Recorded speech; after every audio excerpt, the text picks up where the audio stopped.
Thanks.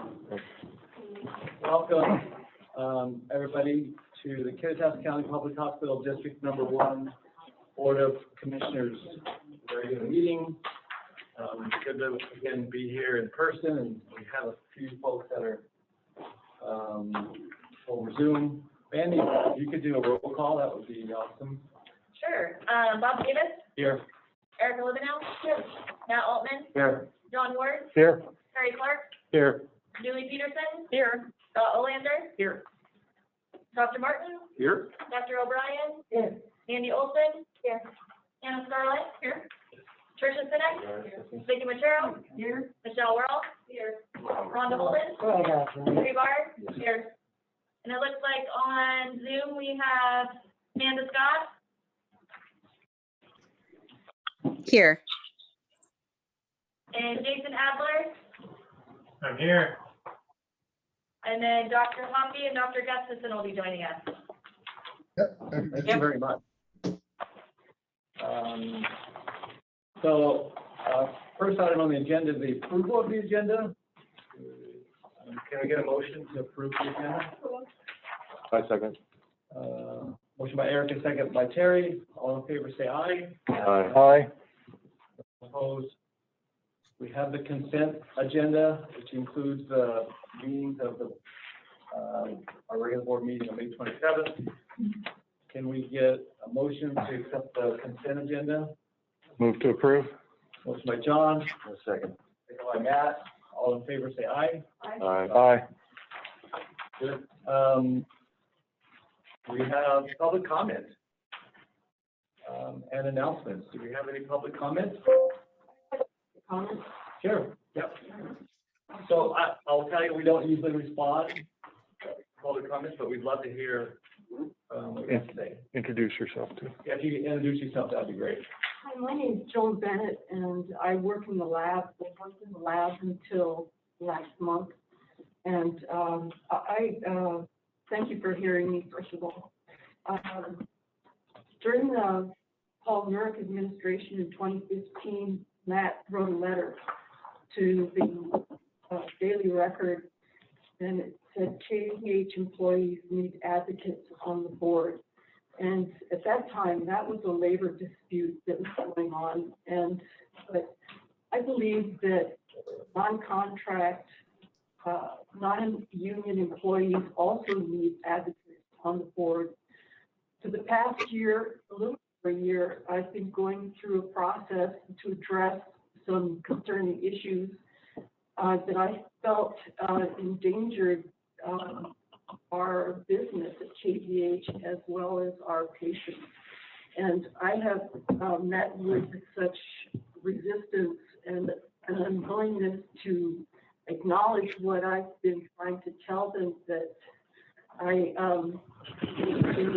it's upsetting, and I have gone through several levels of punishment and attempts to discredit what I've been saying. And yet the most concerning thing was independently confirmed by the Joint Commission. And I really feel that there has been an injustice done here in my case. And I think it's completely reasonable that no one who is in a non-contract, non-union situation would dare to come forward and say what is on their mind. And I am the living proof example of that reason. I would be glad to speak with anybody who cares to listen to what I have to say. I have reams of evidence, which I have tried to present in an orderly manner at different times through I don't know how many meetings, but I'm very discouraged. And when I first was starting this process, I consulted with our code of conduct carefully because I knew that this outcome was quite possible, that what I was saying would not be would not be appreciated. And as I was told in my last meeting, before I was told to resign or be fired, that it was inconvenient to investigate what I was saying. And so this is a case of killing the messenger to solve an inconvenient problem. And it sounds like global warming, in fact, but the problem is still here.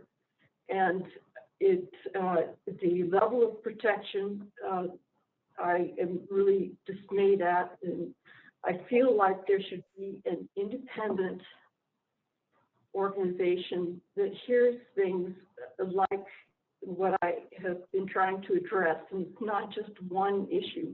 It's a constellation of events that have led to my demise. And I present that to you as my comment, and I hope I haven't gone over my 3-minute limit.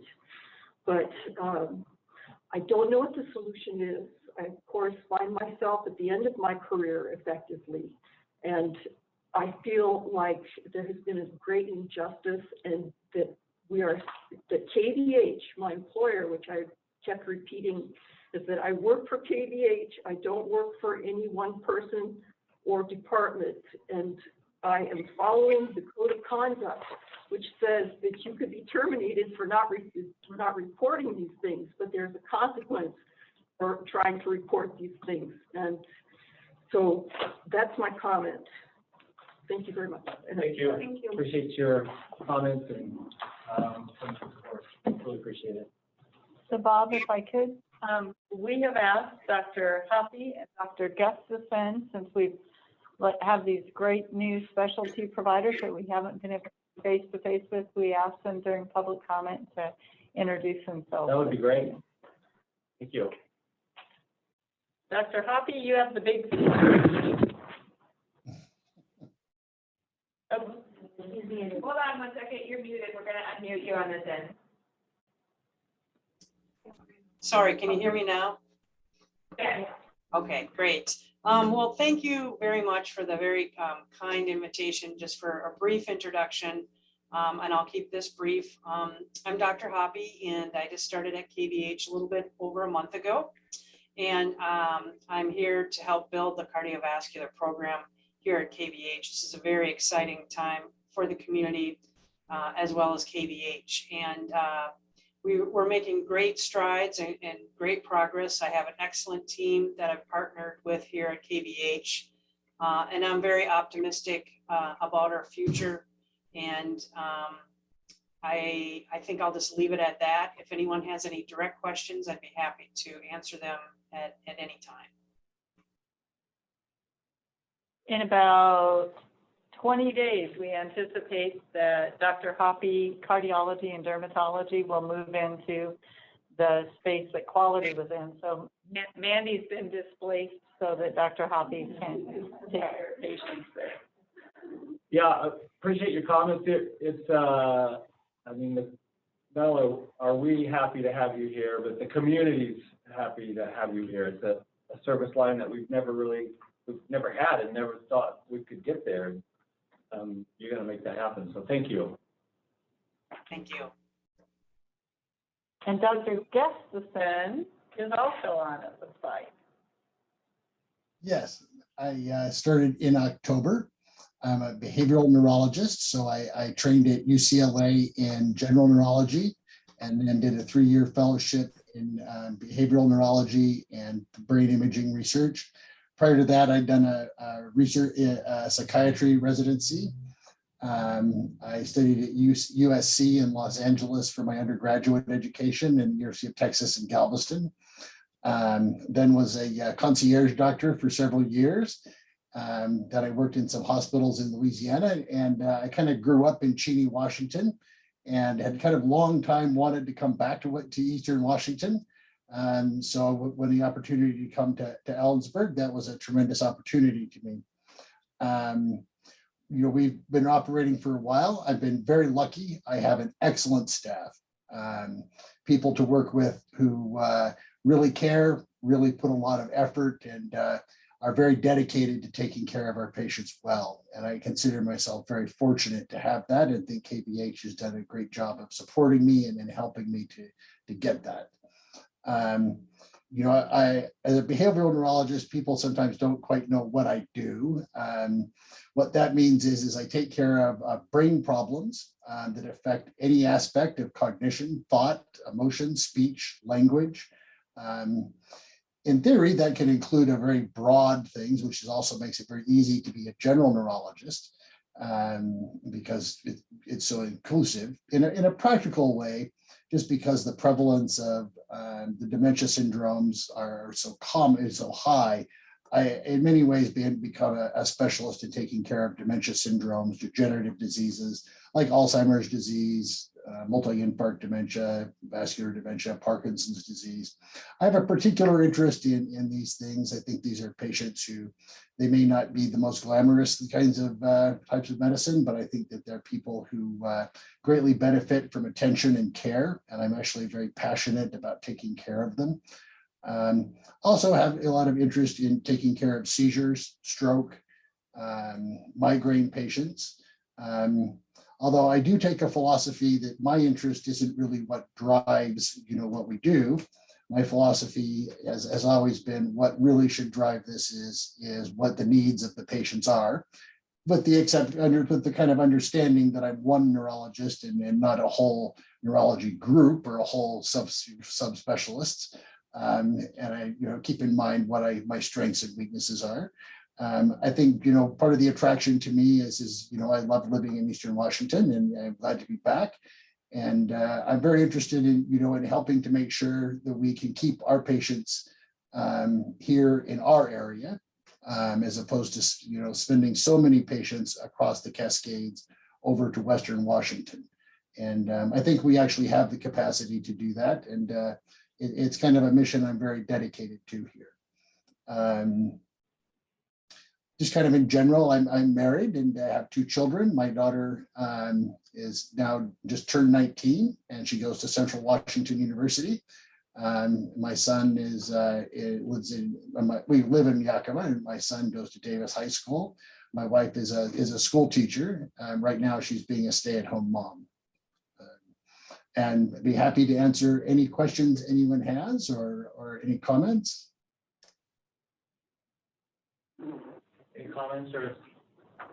Happy to have Yeah. you. Yeah, happy to have you on board. Thank you. I'm very happy to be here. Yeah, really appreciate, again, another specialty that is very much in demand here, and that people are super excited to have you here. Well, thank you. Hey, anything else? Thank you. Thank you for your time. Okay, thank you. So we'll move on to quality. Sandy. So I'm sorry that I don't have my report, and it's a separate packet today.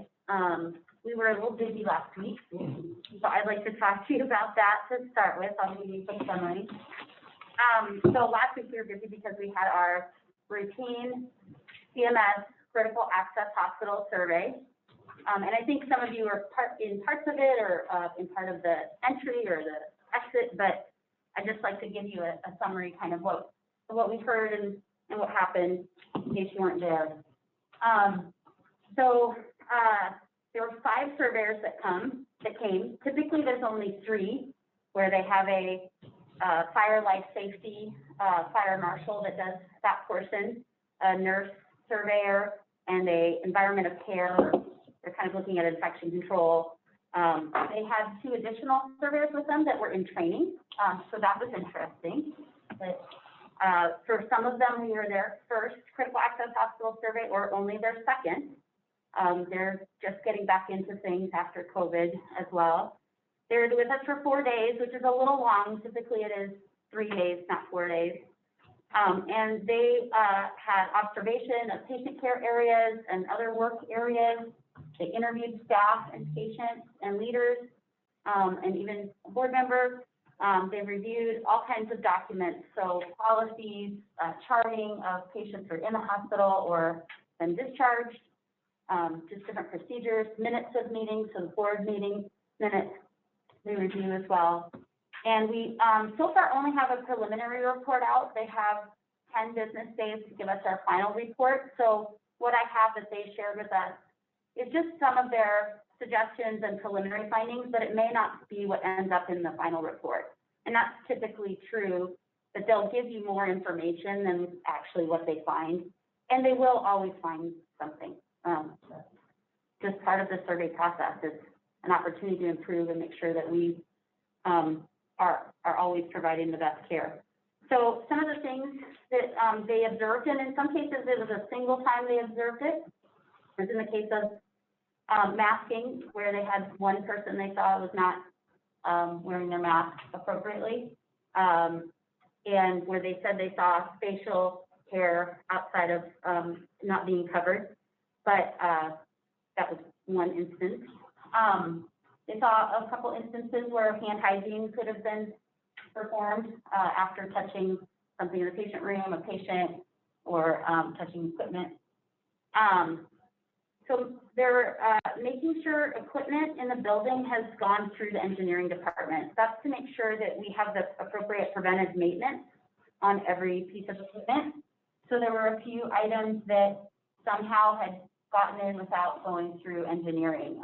So the one was a scale, so not a whole lot of risk there, but we get it on the list and then they get maintained by engineering. Looking at how we're handling clean or sterile items, and this was in particular in the clinics, and the reason they were in the clinics, even though this was our critical access hospital survey, was because we do deliver some sterile items from our central sterile supply to our clinics for use in the clinic, and then they're returned to our central sterile for processing. And so they were looking at how we handle those items. And there were some opportunities for how we're storing some of them. And so we're cleaning, you have to pre-clean items before they get sent back to central sterile. So there's some times where we're not consistent across different locations. They did find outdates in all areas. And I think what's not surprising it's not surprising to find an outdate somewhere.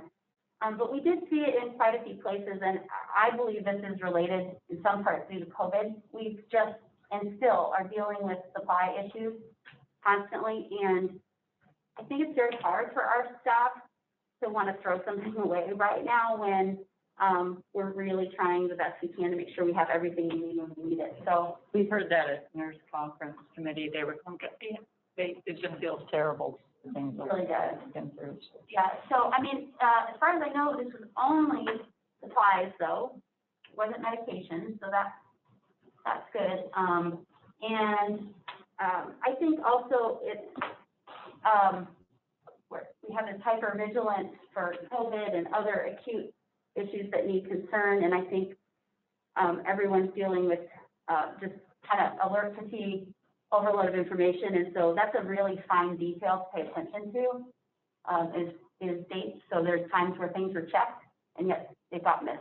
So it's kind of an oversight. Also, the fire marshal found things, as they always will, as far as labeling of fire doors, penetration. Trying to remember some of the rest of them.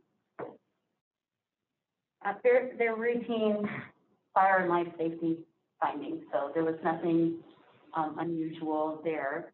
There was some concerns about documentation, so completion of orders, writing the time on paper documents. Cerner, of course, timestamps everything, but some of our paper documents need a timestamp. Pain medication follow-up, which you can see on our dashboard, that's something we've been working on for some time and we need to continue to work on. And screening assessments like abuse screening, newborn screening, suicide screening. And then there was just a few issues in a few areas where there was floor cracking, which can be an infection control concern. or holes in the walls, you can't get it completely disinfected. Clean and dirty sink use, they have some questions about that, but again, we're not sure if that will show up as a finding. They had some concerns about the documentation of our evaluation and plan when we're not meeting quality targets, specifically that it needed to be spelled out in the Quality Improvement Council minutes. So that was unusual. That's not usually what we found. They look at the whole body of quality improvement work, not just the minutes. So I thought that was unusual. And the last thing, they said that the governing body needed to appoint our infection preventionist, infection control professional. So I know we talked in depth previously about Anna Scarlett being hired last July as our new infection preventionist. But that was one thing that they said we needed to do. So there's an ask after this report. Otherwise, Anna gets to leave early. No, and I'll tell you what, I'm not sure actually, I think they could be wrong with what they said. The actual language is that the clinical action hospital must demonstrate that an individual or individuals who is qualified through education, training, experience, or certification in infection prevention and control is appointed by the governing body or responsible individual as the infection preventionist, infection control professional responsible for the infection prevention and control program, and that the appointment is based on the recommendations of medical staff leadership and nursing leadership. So I know we talked a lot before Anna was hired in our incident command about, and she did have resounding recommendation by those groups. But that's what the condition of participation says, because we. I've never heard anything like that. This is a first. Well, I think this was a new surveyor in training, and I read this as it's saying is appointed by the governing body or responsible individual, but that is Julie and the organization, and we hired her. But, you know, yeah, you also could appoint her, and we'll do it once. Yeah, I don't know if we need to. When we wait for the official report, Sounds Yeah. good.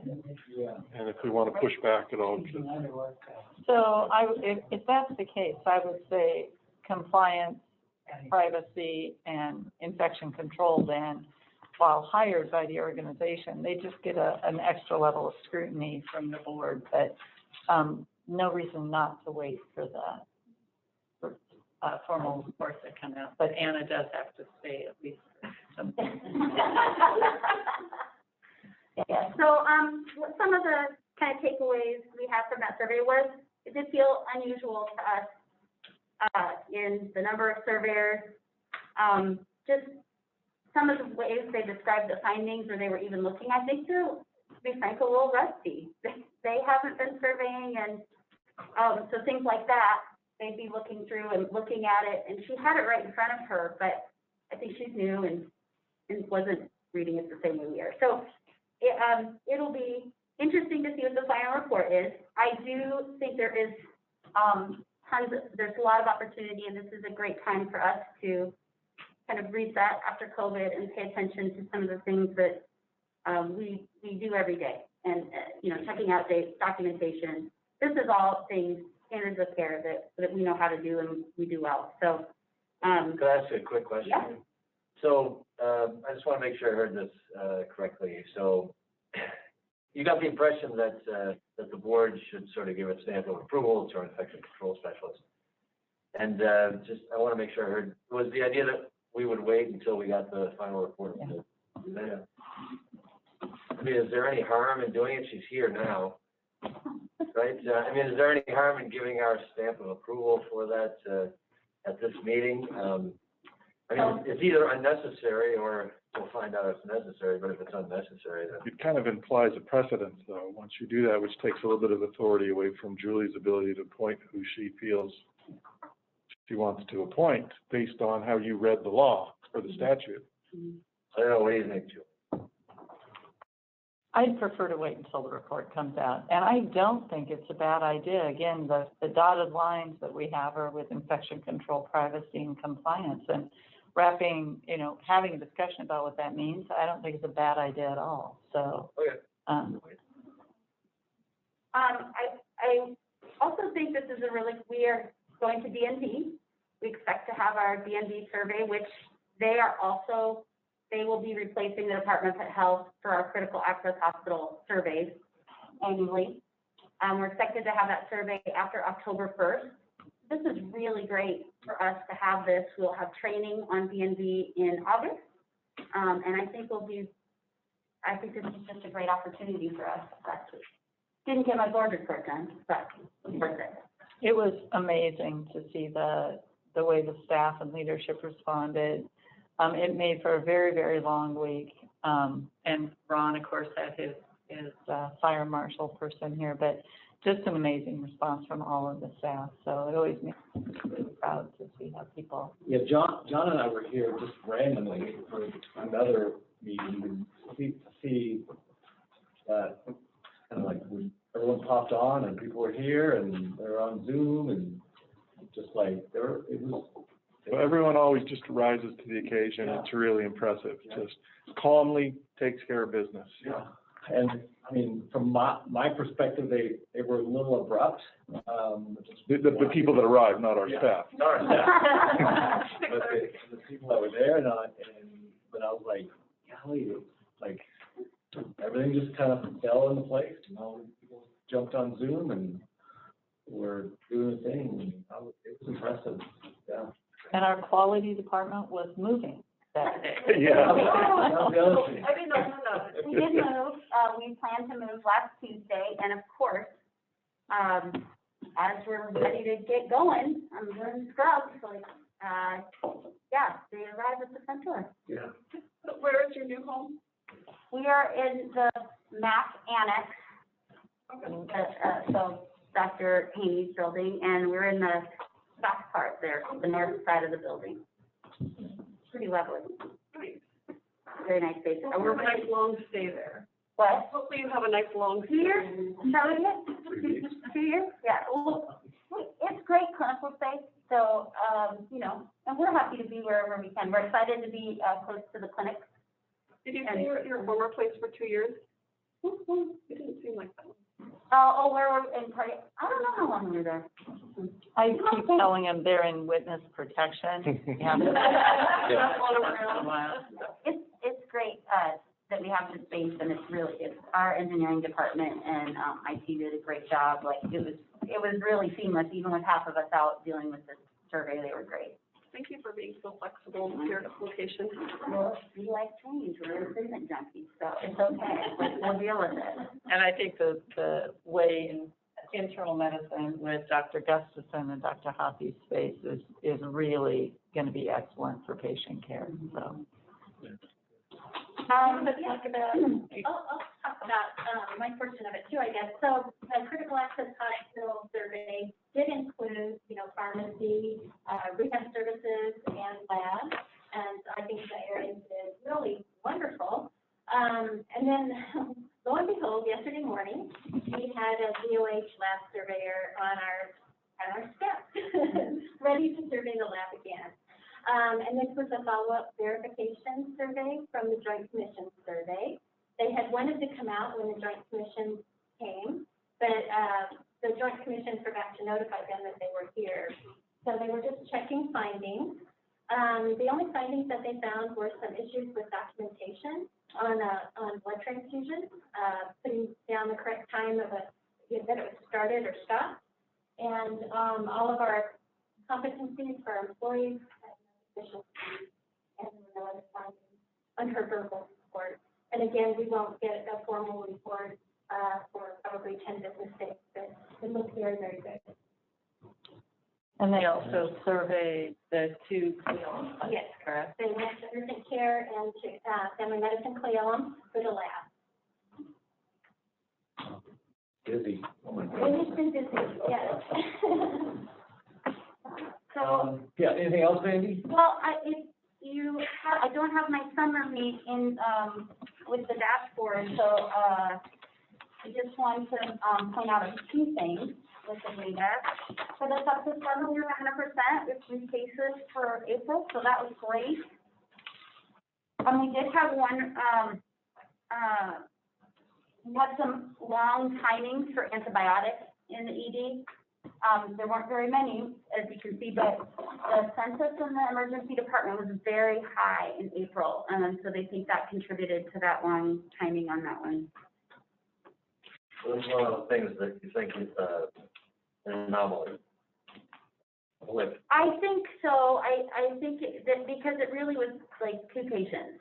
So, I mean, we're gonna keep our eye on it. That's why it's here on the dashboard, and we've been making some progress. So we'll see. The ED volumes settle down slightly, I guess. But we'll keep watching that. well, now if you get it down, you can say we reduced it, but. Right. A good starting point. Really good looking median time to CT and MRI time, so that really has improved over the last 4 months. It's looking better. I just want to point out for restraints that I think this may have again been due to volume somewhat, but there was really no pattern in that, so the team's looking into that. Down at hospital-acquired infections, now that we have Hannah and there's a little less COVID, we did find a superficial total hip arthroscopy and a colon surgical site infection in March. So that was added from, it wasn't on the last dashboard, and it is now after investigation.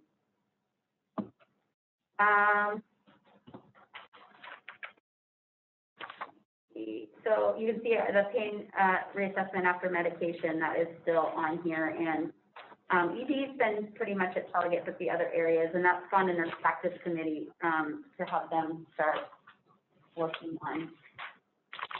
And then on the second page, they've worked really hard on the timely step for physical therapy, and you can see that it's looking better. So they're excited to keep working on that. And then they were very excited about on the hospice average length of stay, that 88 days. Really pleased with that. And I think that's what I had for, unless you have any questions about the dashboard. No. Can you remind me that the metrics for the hospice length of stay, that's a higher goal, so that means that we're capturing people earlier so that they can benefit from services longer and have better quality of life. Okay. It's been one of the challenges that we've seen in hospices. We have seen it's very much a bimodal distribution. We've had a lot of really, really short stays, less than 72 hours. Some instances less than 12, which kind of defeats the point of hospice. Gotcha.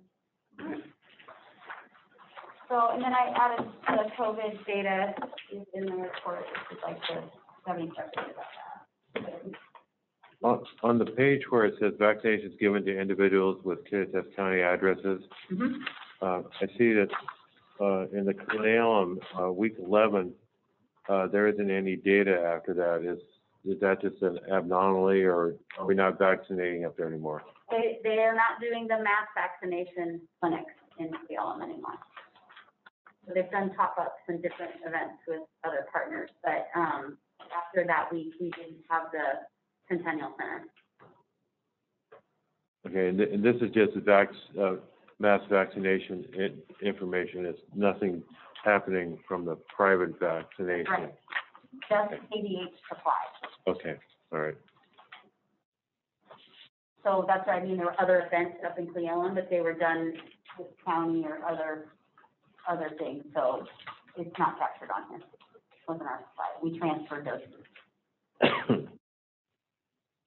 I really like the Amy, this is my favorite thing, the heat map on the last page. and especially because, as, let's see when Anna and Catherine take a second.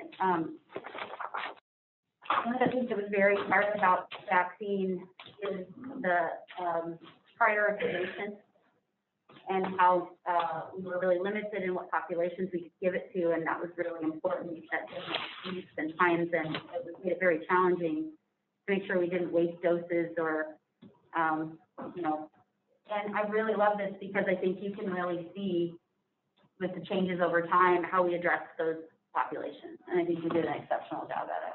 So I love that. And then I'm happy to see that our employee, positives and, even, people being quarantined or, isolated for being positive have gone down in the month of June. We are seeing people still with symptoms and symptomatics, and in our employees, we're seeing a lot of the cold. So keep washing your hands. Are they doing any testing with the positive ones to see whether or not it's a Delta variant? At the state they do, and there are certain samples that we send to the, not KVH, it's determined by the health officer.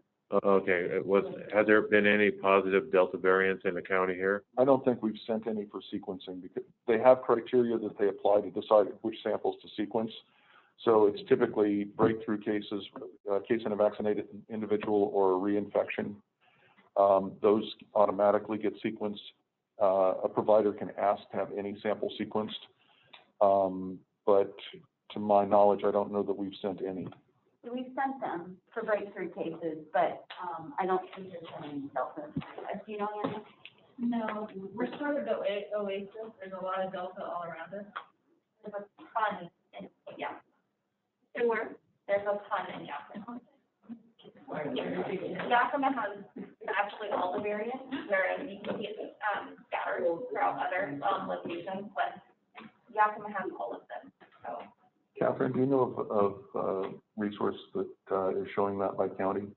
I have an email from Amy has it, so I can get it your way. Thank you. Does Yakima have the same criteria for testing as we would here, or are they testing more robustly and therefore finding more variety? I don't know that. I don't think they're testing more robustly than we are in Kittitas County. The strategy I was describing came from the state. So that would be blanket across the state. But Yakima is having a lot more cases, and they have had all along. They aren't making the front page of the New York Times anymore, but they still have a.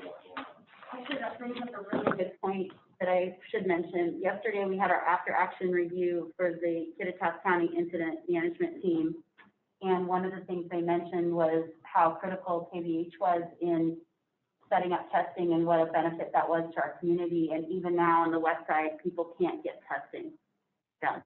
So just really what an incredible job you and we have done in supporting our community and making that access available. Can I tell? Yeah. I think an important thing to pull out of that, one of the things that was said multiple times from the after-action report was a direct and overwhelming thank you to Julie for the willingness to say whatever it takes, and to the board for allowing that and going with that, and to Rhonda and Vicki on the And Dr. Martin. that was hands down. They were wanting to make sure that message got back to all of you and to the board. Thank you. Anything else? What percentage of KVH employees have been fully vaccinated now at this point? What, say again? We have a presentation. There are presentations. Oh, let's save it then.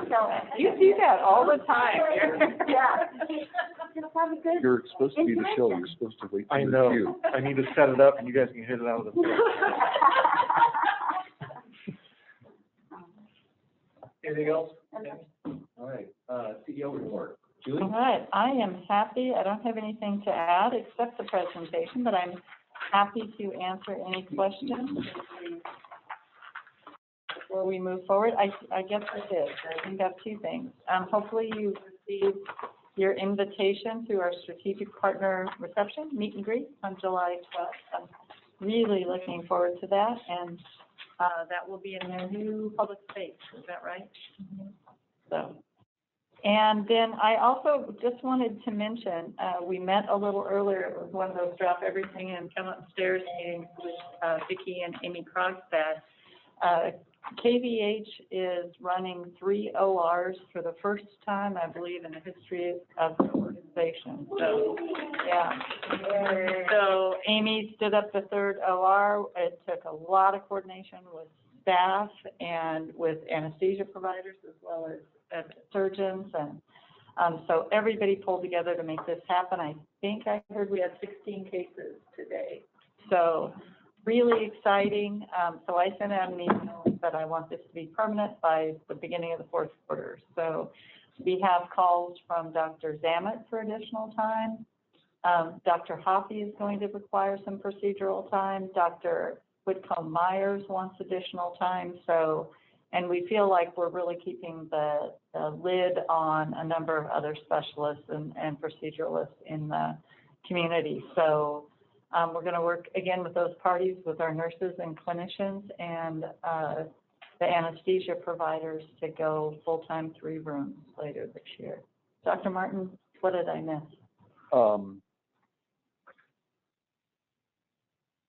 Not much. I'm trying to, there's one community provider in particular that would love to have a second or have an additional day a month. Some of our highest utilization, actually, a lot of our highest utilizers of designated block time are non-KVH providers, so community partners. Are those rooms used at all on the weekends, or these are just? For emergent cases. Like Okay. Yeah. Okay, so what I would like to do, last week, I had the honor of sitting through the Kittitas County Public Health Board meeting, and the vaccine clinic was recognized as the public health champion for 2021. More than a year ago, the county tapped Anna Scarlett to be the safety officer for the county. So one day we plucked her out and we put her on the IMT, and she has been guiding the discussion about infection control for the entire county ever since. She and Mandy have tag teamed to do that job. So when we talk about how EMS was going to handle these patients, when we talk about getting out into the homes for testing and quarantining, that was Anna and Mandy doing that work from KVH, but on behalf of the entire county for more than a year. And then back in about November, when the vaccines were being released, we really wanted a point person. We had stretched Anna and Mandy to the point where we knew that we were getting the most we possibly could out of them. And we needed someone who would represent Kittitas Valley Healthcare in the entire vaccine structure. So these were new partners. It was a brand new venture. And Catherine stepped up to do that job. So she has been our vaccine coordinator. The first vaccines were given in this room on December 18th, right? 17th? Oh, that's right. We had a dry run. So it was an amazing effort. And Catherine has been the tip of that spear since back in November of last year. So what I've asked them to do, and one of the things I really want to call out, and this is something that I've said, and I hope I'm being heard. When vaccines first came to Kittitas County, the senior leadership team was exhausted, stretched, doing a lot of different jobs on behalf of a lot of different people. We have a group of people in this organization, our emerging leaders, like Catherine, like Kyle West, and I hate this because I'm going to miss somebody, who stepped up with authority, with KVH's image and resources behind them, and just did an overwhelming job of stepping up for things that we would typically have handed to our senior leaders to do. So I watched this happen. Mitchell Rose was one, Mitch Engel was another, but again, I'm going to shoot myself for the people that I miss here. They did an amazing job. So we found out about this wealth of talent and ambition and just skill that we have in the organization, and this gave us an opportunity to tap it in a really unique way. So all of that being said, I'd like these two to come up and talk about exactly what they did. The story. Yeah, the story. And you want to share it first? Does that need to be here? Yeah. Okay, then let's do that. Wrong thing. Let's see.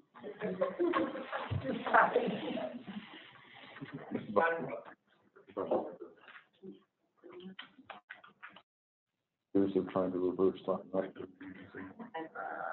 But do I need to get rid of that? No, you don't have to do that. Okay. No, that one. There, you tell me when. All right. Get started.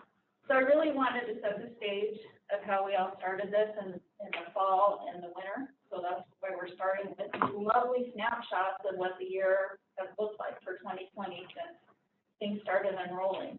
You can see in October, 131 cases of respiratory symptoms presenting in the ER with 10 cases of COVID. By the time November hit, that number was going up. It was the end of October that Rich Elliott reached out and said, hey, I need some help with vaccine. And I said, sure, we can do this. We're already doing this for the hospital. What's the county? That's not much more, right? We'd done this before. We had done H1N1. We knew what it looked like. We had systems in place, and we were ready to go. And Julie said, yeah, go for it. You're crazy, but go for it. So December, we are now looking at lots of employee exclusions, staffing shortages. We had, I think, well over 1,000 people that we had done case contact reviews for exposures. Every time somebody comes into the ER and it's COVID, we reach out to every single employee that came into contact with them and let them know, hey, you've been exposed, monitor yourself, let us know if you need anything. We reach out and test people that become symptomatic. So it's a lot of work, and it was a very busy time for us. We were still grappling with PPE shortages.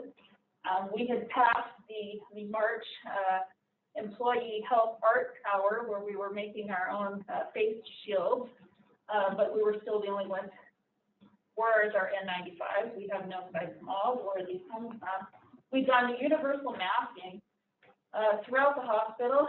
We have the social restrictions in place. So our normal method of loading up a cart and wheeling around the hospital and going wherever we wanted to go to give vaccines with people just drooping around us wasn't going to work for this model. So having to sort of think about what this is going to look like with the vaccine where you have to keep people 6 feet apart wasn't very much in play.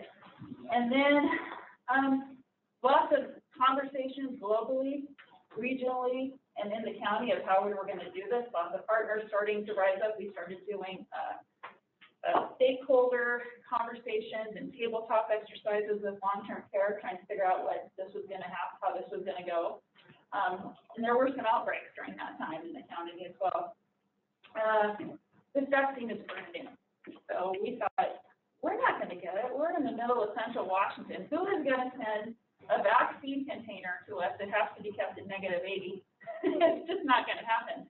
We're going to get Moderna when Moderna's ready, because that one only has to be kept frozen. It doesn't have to be kept in super ultra cold temperatures. And it was a brand new process.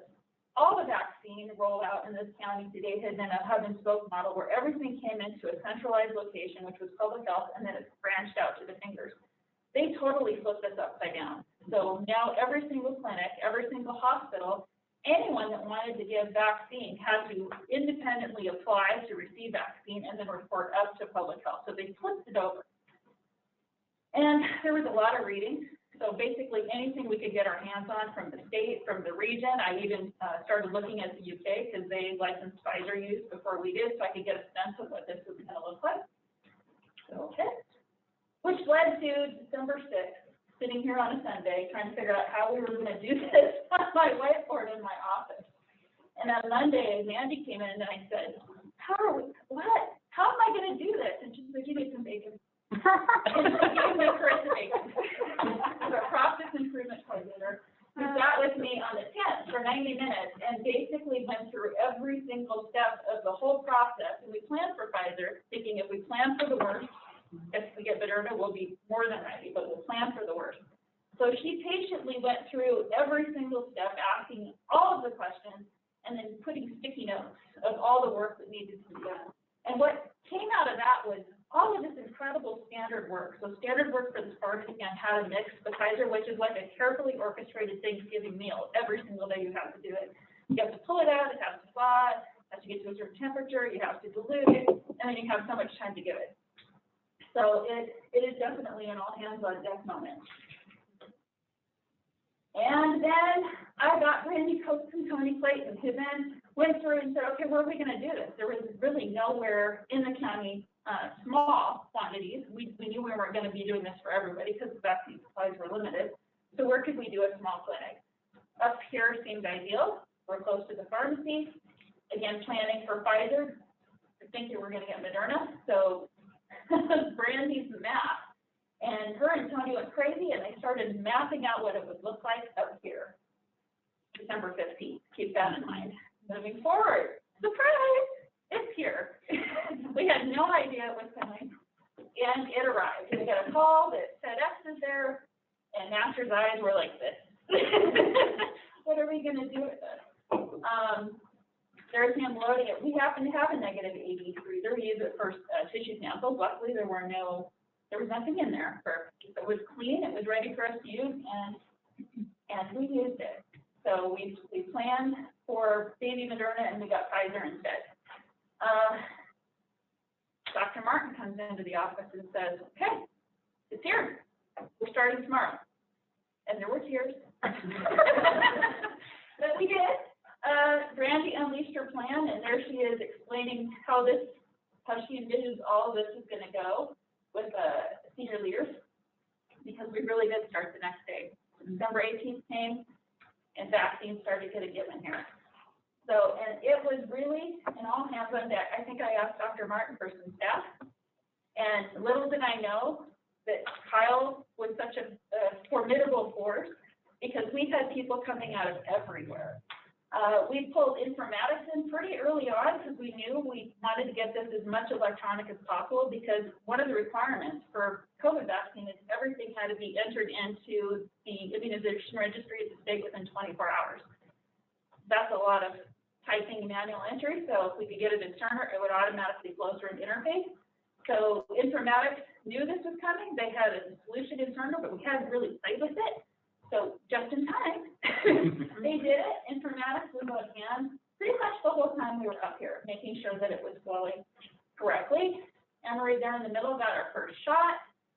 Everybody, it didn't matter who you were, what role you held in the hospital. If there was something that needed to be done, see Dr. Lindsay doing data entry there, or he actually was scanning in.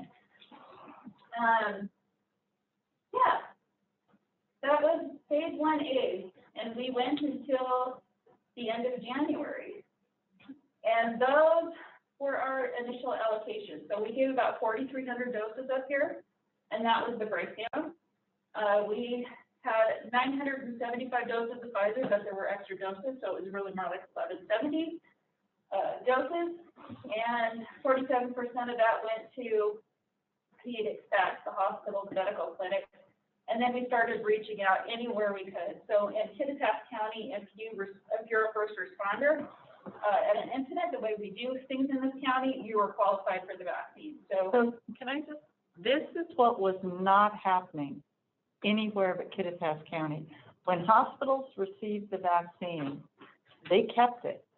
They served their own population.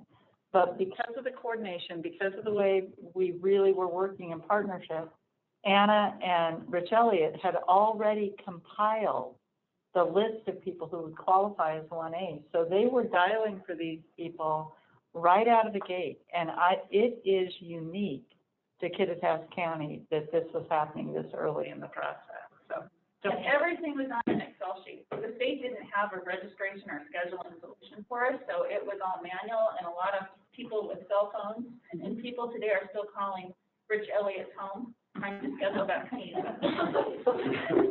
But we reached out pretty broadly to everybody when we got toward the end, and we thought, we're going to be wasting vaccines. We've hit everybody that wants it, and all of these top groups, what can we do? Let's do some features. And so we did. Got our hands slapped a little bit. And I feel pretty good, like, I feel good that we had, what's the word I'm looking for? Not a committee, but we reached out to everybody. Equity, thank you. So I feel pretty good. Then the end of January came, mass vaccine time. Catherine came on board and basically I threw the ball and said, "Go girl!" And she did. So I'm gonna let her take it from there.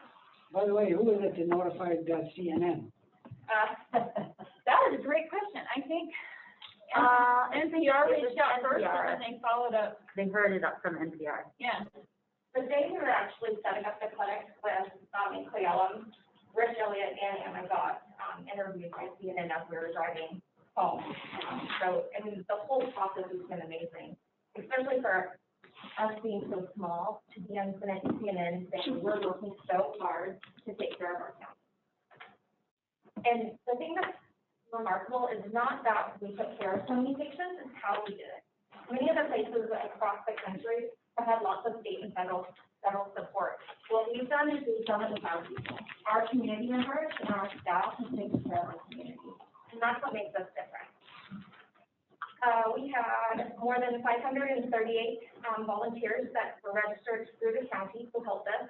Many of them KVH employees, but we had retired providers and nurses and employees from schools, CVFR, the Sheriff's Department, EPD, EWU, Medical One, local businesses, and many more community members. And so we have these people with all different walks of life and experience levels, and of course we needed people to vaccinate, but we needed hundreds of people to help move people through the process. We couldn't have done it without any of them. We actually even had several patients who came to Fairfield County because they could get an appointment. They were vaccinated here, and then they signed up to be volunteers and came back 3 separate days to come and volunteer in our community and continue to take care of the people that took care of them, which we thought was really fantastic. I had to write everything down so I didn't miss one of the really exciting parts of what we did. We worked so hard to take care of everyone. And just real quick, I have to call it after. He is basically surrounded in needles and syringes there. So, at one point we had I think we gave over 2,000 vaccines the week of the 26th of January, operating in both places. And he got completely buried in his office. It was like a hoarder. Well, and you'd be hard pressed to find another location, especially smaller bars, to have 2 mass vac clinics going on concurrently, run by the same people.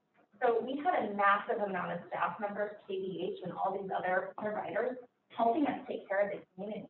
And because it was the winter time and we weren't going to make elderly or 65 plus drive down to Ellensburg and get their vaccine in snowstorms and that sort of thing. And so that's how we were able to take care of the community. So part of the question was, why after the 11th week were we not up in Salem? It's because at that point we had gotten past the more critical patients and the patients that don't want to drive at nighttime and that sort of thing. The weather was better, so we started. It was really hard. We were stretched thin with all of our staff members. So then we were able to just run fun clinics. But that being said, you still had Medical One and our KVFR folks going out to vaccinate people who needed it. So ambulances were pulling up to vaccinate people. Just our Medical One came down. I couldn't even tell you how many times, but I said, okay, I have these people in Salem. Here's your vaccine, here's your consent forms, and I'll off you went to take care of people in Upper County. Far West wrangled volunteers with amazing grace, and we had hundreds of people that wanted to help, and we had to take care of the clinic every day. And Kyle worked so hard, even when our nurses would have to say, I'm sorry, I'm needed in the ED today, or I'm needed in PCU. And we would say, it's okay, we'll find another vaccinator, or people will have to wait a little bit longer. Or sometimes when our nurses were just so tired from their normal day-to-day responsibilities that they said, I'm sorry, I just really need a break. So Kyle West and Jeanette Elliott worked so hard wrangling hundreds of people so that we could continue to take care of everyone. Our job from the beginning, our goal from the beginning was vaccine in arms. We received national attention for our efforts in not wasting a dose of vaccine due to time restrictions. Randy Coates led our scheduling team and volunteers for months and spent countless hours working with wait lists, calling people, and doing everything we could do to get people in the door so we could vaccinate them. We had deputies bring elderly patients in for their appointments because they couldn't drive in the snow. We delivered vaccines to patients with mobility challenges, and we ran all over the county, delivering doses so we wouldn't waste any. We continued to communicate with pharmacy and often adjusted the amount of doses we were going to use every day. I'm sure they were tired of hearing from me, asking for new numbers, telling them what number I wanted, and saying, surprise, the rules changed again, I need 500 tomorrow. Nathan and his staff and his students were amazing. The students got incredible training while working with us this last year because they drew thousands and thousands of doses of vaccines to help take care of our community, and that they get to bring that experience to wherever they end up landing, which is amazing. It wasn't until the end of May that we lost a dose because we couldn't find enough arms. And this is an amazing feat. Other organizations and pharmacies and clinics around the country have lost lots of doses. I'll tell you, we were heartbroken. They were. We were heartbroken watching that syringe go into the sharps container. We worked so hard to try to get everyone we can, but now we're really moving into a part that is a whole lot harder. We did everything that was inside the box. We got people that really wanted to get vaccinated, and now we have to work even harder to convince people to get vaccinated, and that's where our work is really going to change. Our volunteers did more than 16,000 hours of care for our community. The collaboration between community organizations, departments, and community members is something to be really proud of. We assisted Central Washington University and then 6 clinics on their campus. And that was a really good thing to be visible at KVH to their students, so that they could ask us questions about the vaccine and about our services here, because that's a really vaccine hesitant group. And so Dr. Larson was able to go to each person during recovery and answer the questions they have. And the fact that we have so many clinicians that wanted to help and wanted to answer those questions is amazing, because we're getting the information out there and then they're going to spread it from there. People receive vaccines at our clinics, repeatedly praise our processes. Our quality team really deserves so much respect. Carissa Bacon and Tony and Anna and Mandy and Brandy, they put this whole thing together, and then we've just adjusted as we go, because every week, or sometimes every day, the regulations would change, and we would have to move and wiggle and change it and continue to take care of the community. So this entire 6 months of vaccinating the county has been a world of changes all the time, and everybody's done it with such grace and continues to take care of the community. And we're so lucky at KVH to have so many leaders and so many employees that have such a heart to want to take care of the community. Even if they already work a 10-hour day, they're still going to come and vaccinate our community. So we're really, really lucky to do that. There we go. This week we started administering vaccines here in this conference room again. So yeah, the back half of the conference room, we're only going to be doing in handful now. So they're going to trickle in. Yesterday we did 6 patients. 5 of them were 18 and under. So we have a grant that's being worked on right now that was just submitted for us to work, get money to work with vaccine hesitancy. Mandy and I were on the hiring committee just to hire 2 employees for public health who are supposed to be working on outreach and planning and vaccine hesitancy. So like I said, what we're doing now is it's going to take more work. It's going to take more marketing. It's going to take more time. And that's where we're going to continue to serve the community now, is figure out what they need from us and continue to take care of them. Go back 1 slide, please. Yeah, if you look at that lower right, it looks like over half of our people are not vaccinated, which seems awful. However, one of the chief inventors of the mRNA vaccines last night announced on television that felt that people under 24 should probably not be vaccinated. With any vaccine or just the mRNA version? With the mRNA. Because of the myocarditis. Myocarditis and intravascular complications, thrombocytopenia. And those are the things that we have to work through now too. I mean, when we're at Central, 5 o'clock in the morning, we're gonna do our first clinic at Central, and we're gonna do 230 Johnson & Johnson vaccines. 5 o'clock in the morning, I'm laying in bed and I'm reading the news, and I start texting Dr. Larson and Anna and Rich Elliott. We have paused Johnson & Johnson. What are we gonna do with our clinic today? We have Moderna, we can do it. And so literally in 2.5, 3 hours, we switched the entire clinic and did 250 patients with Moderna because they had paused Johnson & Johnson. So again, the regulations and the restrictions and the recommendations have changed so often.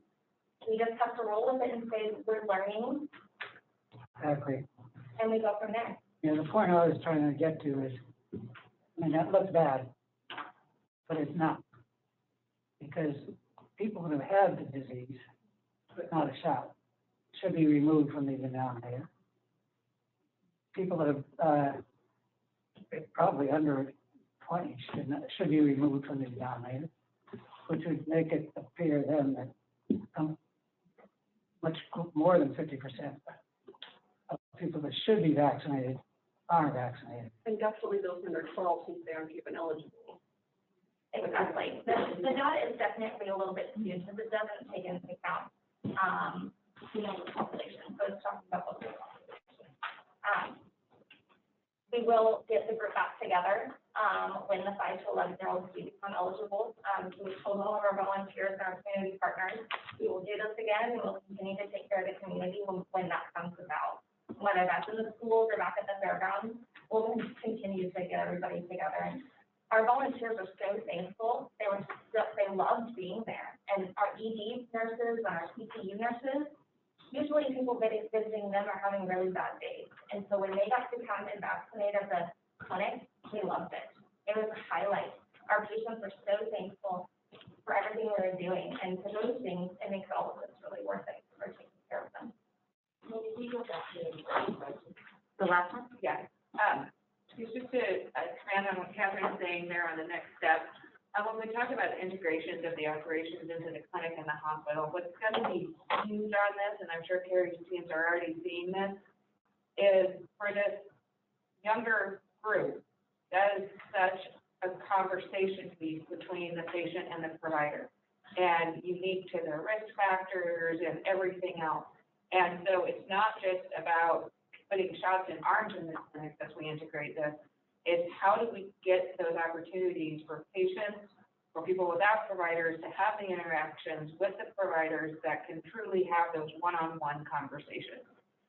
Because it's not all about, at this point, just putting slides up and putting billboards up. It's really addressing the concerns that people have and helping them get through that decision-making process. I want to take a moment to appreciate the leadership at the fairground site, because every time I went there for time, there were new tweaks and changes, and it just made so much sense. And the flow was, when I thought it couldn't get any better, it did, and it was implemented so quickly. And I just so impressed that nobody wasted an opportunity to improve. And I even spoke with some people who were there for their second vaccine, and they noticed it. They're like, "Wow, this is such a great improvement." And just people gushed. I had grown men in tears, tears trickling down their cheeks, just with such appreciation for the whole effort. So, well done. It's been really an amazing project for us all to work on together. One thing that I don't think I've apologized to you two publicly. But when I was down there on December 17th, I was easily the most hated man in Kittitas County. But the reason I was in that office was it never occurred to me, thought never entered my mind that once we had vaccine, I knew that you guys could do it. You were ready. The gun's loaded, pull the trigger. And you were exhausted. You didn't know how you could do it or if you could do it, but you did it.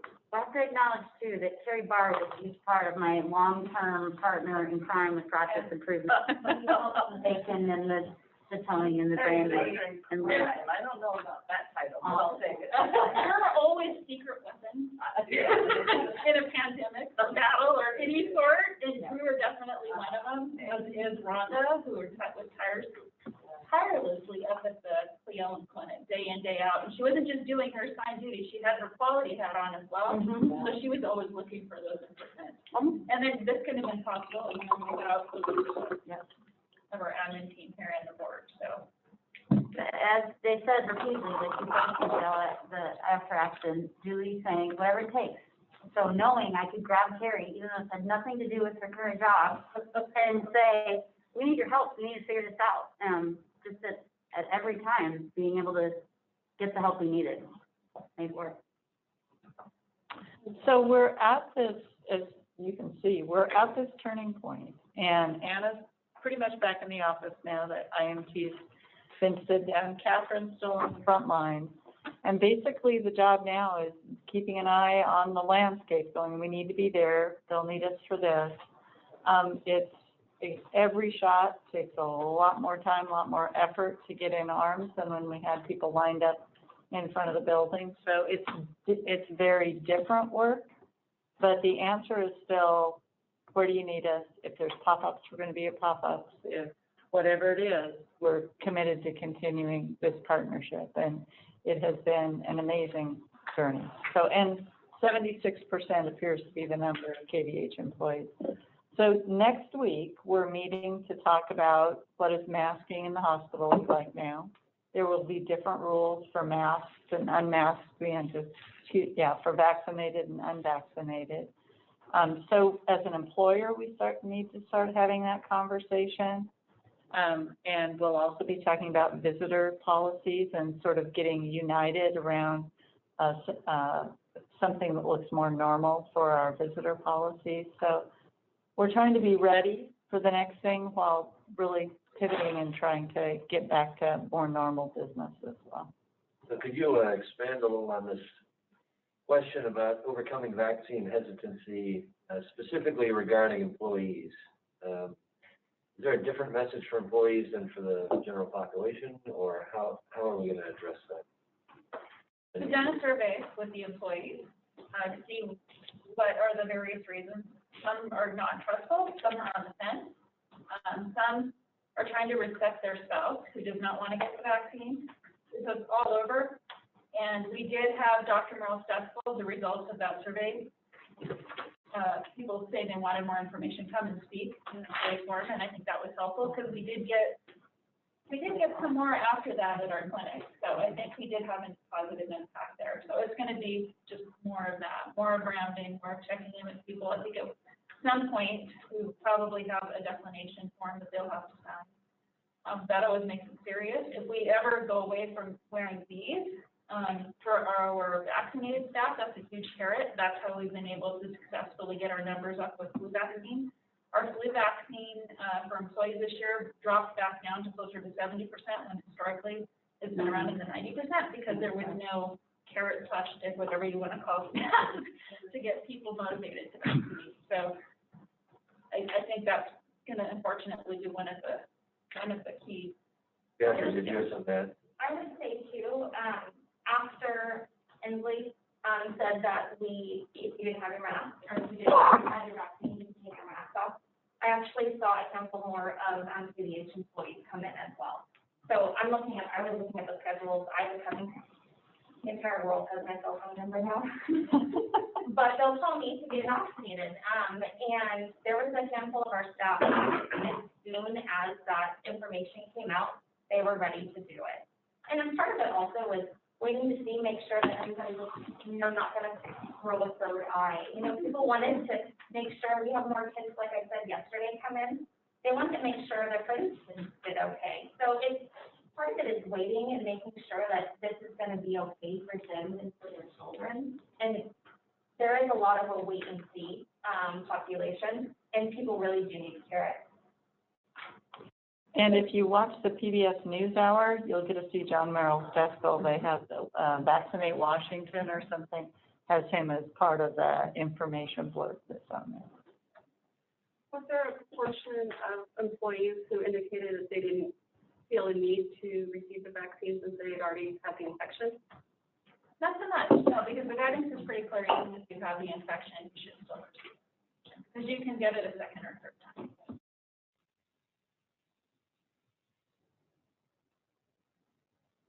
So rewinding 15 months ago, again, this started with the board saying, whatever it takes, KVH is going to be there. So thank you for that. I think it's been an extraordinary effort.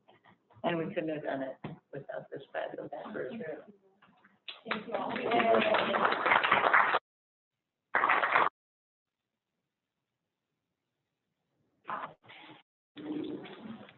Yeah, I just can't help think the community goodwill of having that coming towards all the volunteers. It's just really, there's a lot of community connectedness. Anything else, Julie, on your? No, sir, not unless anyone has questions.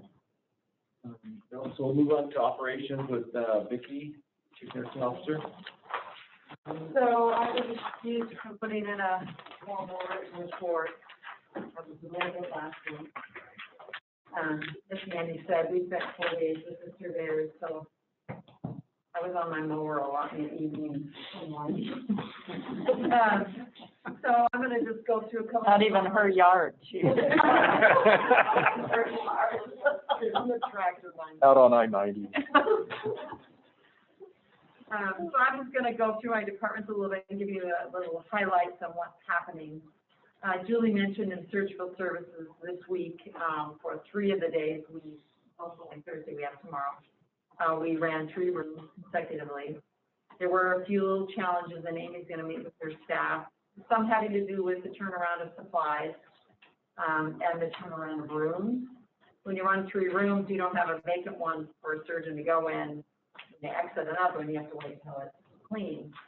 So that involves housekeeping resources, sterile services, and supplies, and just getting those rooms up. But for the first week, I think the staff were feeling good about it. Amy one day had to scrub in and was leading staff, so that got her to see that process and working with her staff to get that done. We did hire a procedural nurse. This nurse will be working directly with Dr. Poppy, who will be doing procedures that require sedation and also RN assistance. She'll also be working with the interventional radiology staff for procedures. Currently, we utilize a nurse that's in our surgical outpatient. It's really hard to schedule around that, so we have a dedicated person now doing that. So that process is getting beefed up. Jeanette's working on policies and procedures and getting supplies together. So that's working out really well. Amy has a lot of new staff just because of the increased volume. We have been able to find staff, so that's good. We still have a traveler in that department. He's been there for probably 6 to 8 months. So we have some work to do in recruiting to get staff there. Med-Surg CCU has been a busy month. Their census has been higher than normally. Our COVID census currently is down from what it was 3 weeks ago. We were running 3 to 4 a day. We're down to just 1. And we did have like 5 days with no one. So that is getting better. We're working with the staff, prepping to get ready for the hospitalist conversion to RPG. A lot of work to do, and Tricia's going to head up that program, but just getting some staffing education out there. The nurses are going to have to do a little different process flow. And so Jeff and I are working with the team on getting that ready. Family birthing, I know we mentioned previously about the 4th trimester program. That probably will be up and running by September. We've got a dedicated space now, and we've posted a position, and we're hopeful one of our current staff will be taking on that new program.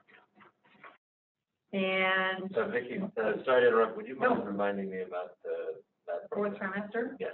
Yeah. Okay, so after delivery, the mom goes home. There's usually a follow-up with the baby within, I think, 72 to 5 days, 3 to 5 days. But the mom doesn't need to be seen for like 6 weeks unless there's issues. And there's usually issues between that time, either with feeding, no sleeping, just dealing with a new babe at home, resources, breastfeeding issues, you name it. So this is a scheduled visit for that mom to come back with her baby and be seen by a registered nurse just to talk out some of those issues. A good indicator is that sometimes early on you can kind of sense where a mom might be going into some postpartum depression just because of the overwhelming factors of a newborn and you know, finances, childcare, family structure change. So it's a dedicated visit for that mom to be seen by a registered nurse that specializes in that type of situation. Oh, great. Thank you. Yeah. Food and nutrition, I think that's the only thing I would hit on. Jim is working with Snoqualmie Valley Hospital, and he is their contract dietitian to serve the swing deck program. So he does that virtually. He's been doing that about 4 weeks, so we're just kind of gauging his time frame on that. But that's just a new service that he's been doing. So this is, was a reach out from one of our partners in the Washington Rural Health Collaborative. And we just have wonderful resources when it comes to nutrition counseling. I've never been in a hospital that was this rich in those resources. So Snoqualmie was in a panic, reached out, and Jim being Jim said, well, of course. And weeks later, they were going. So. Great. Also, game on for the rodeo barbecue in August. So that's going to be a big project. So we'll be offering that to the staffing community.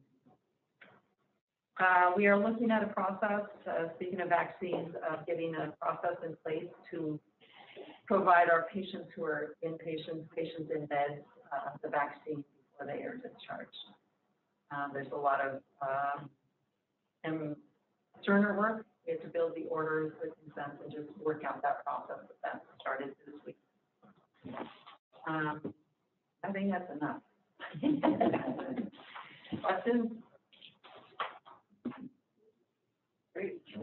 Great. Thank you. Thank you. Rhonda. Yeah, thank you.